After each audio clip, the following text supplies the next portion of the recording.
زبردستی میرے روم میں جا کے میں نے اندر سے دروازہ لاک کیا ہوا تھا. یہ میرے روم میں گئے ہیں, جا کے انہوں نے زور زور سے پاؤں مارنے شروع کر دیے دروازے کو, دروازہ توڑنے کی کوشش کی ہے.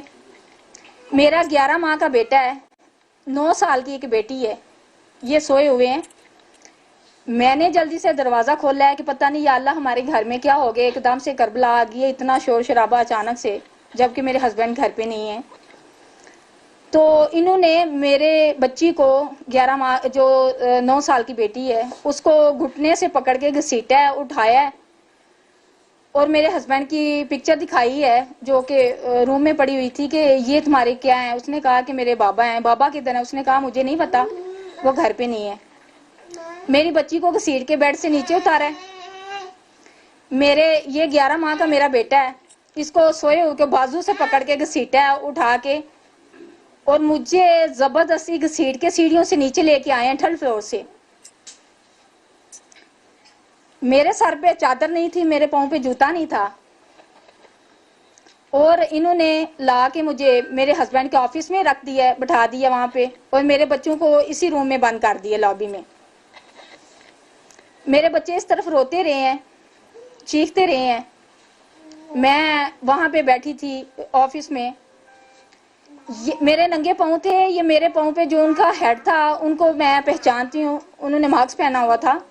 چند سیکنڈ کے لیے وہ فیس صاف کرنے کے لیے ماسک اتارتے ہیں, میں ان کو پہچانتی ہوں فیس سے. اس بندے نے کیا کیا کہ شوز پہنے ہوئے تھے, میرے پاؤں پہ وہ وزن ڈال کے کھڑا ہو گیا, اور مجھے پوچھتا رہا کہ اپنے ہسبینڈ کو کال کرو, اپنے نمبر سے وہ بلاؤ.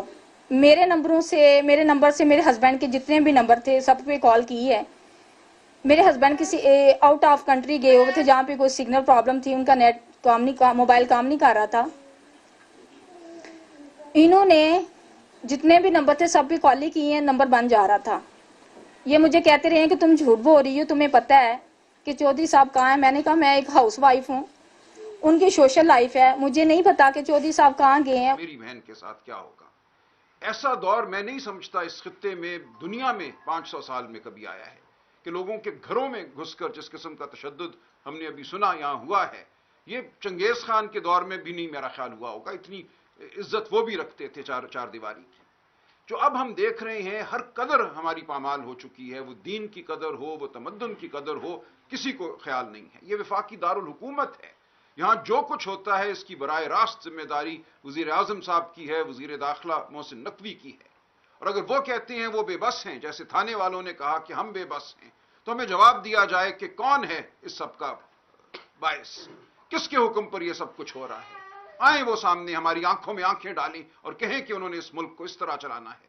ایک آئینی ترمیم کرنی تھی, اس کے لیے یہ سب کچھ کیا گیا.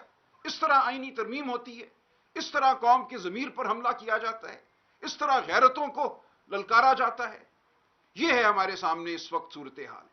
پاکستان کی تاریخ میں کبھی اگر واضح تھا کہ حق کس طرف ہے اور ظلم کس طرف ہے تو وہ آج ہے. آج کوئی اور بحث باقی نہیں رہتی. آج ہمیں پتہ ہے کہ حق سچائی کیا ہے, ہمیں پتہ ہے کہ ظالم کون ہے, جابر کون ہے.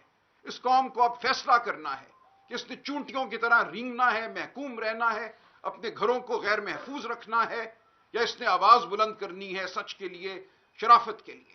میں کوئی بڑی بات آئینی نہیں کرتا, یہ سچائی اور شرافت کی بات ہے.